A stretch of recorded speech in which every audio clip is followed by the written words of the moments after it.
You ask Tiger to calculate. This deals with linear inequalities with one unknown. The final result is z greater than 7. Let's solve it step by step. Isolate the z. Divide both sides by 2.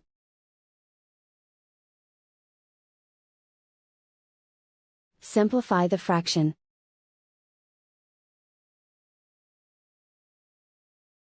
Find the greatest common factor of the numerator and denominator.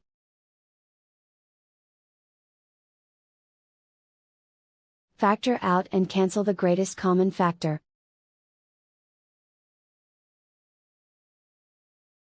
Plot the solution on a coordinate grid. And so the final result is z greater than 7.